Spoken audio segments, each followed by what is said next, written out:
क्या आप जानते हैं कि द्वारका नगरी में भगवान श्री कृष्ण और माता रुक्मणी का मंदिर अलग अलग क्यों है?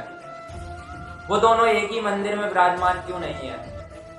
ऐसा क्या कारण आन पड़ा जिस कारण से भगवान श्री कृष्ण को अलग और माता रुक्मणी को अलग मंदिर में विराजना पड़ा है? दोनों के मंदिर कम से कम 2 किलोमीटर दूर हैं। तो ऐसा क्या कारण है? तो इसका कारण दुर्वासा ऋषि का श्राप है, जिस कारण से आज भगवान श्री कृष्ण और माता रुक्मणी एक ही मंदिर में नहीं विराजे हैं, अभी तो अलग अलग मंदिरों में विराजते हैं। तो एक बार श्री कृष्ण और माता रुक्मणी भोजन कर रहे थे, तभी यदुवंशियों के कुलगुरु दुर्वासा ऋषि द्वारका आते हैं। ये खबर जब माता रुक्मणी और भगवान श्री कृष्ण को पता चली तो उन्होंने अपना भोजन त्यागा और तुरंत ही दुर्वासा ऋषि को लेने के लिए गए और महल के बाहर पहुंचे। दुर्वासा ऋषि से महल में चलने के लिए विनय किया, लेकिन दुर्वासा ऋषि ने महल में जाने से पहले एक शर्त रखी। भगवान श्री कृष्ण से शर्त रूप में कहा कि हे कृष्ण, मैं तुम्हारे महल में रथ से नहीं जाऊंगा, उस रथ से नहीं जाऊंगा जिसमें अश्व लगे होंगे या और कोई लगा होगा। अगर मुझे महल के अंदर ले जाना चाहते हो, मेरा सत्कार करना चाहते हो, तो कृष्ण तुम्हें और माता रुक्मणी दोनों को मेरे रथ को खींचकर ले जाना पड़ेगा। अब भगवान के कुलगुरु और गुरु की आज्ञा का पालन करना पड़ेगा।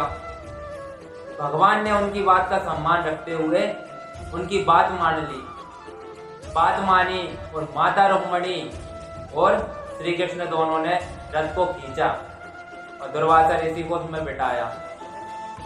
अब जैसे ही दोनों रथ को खींचते हुए ले जा रहे थे, तभी माता रुक्मणी को क्या हुआ कि प्यास लगी।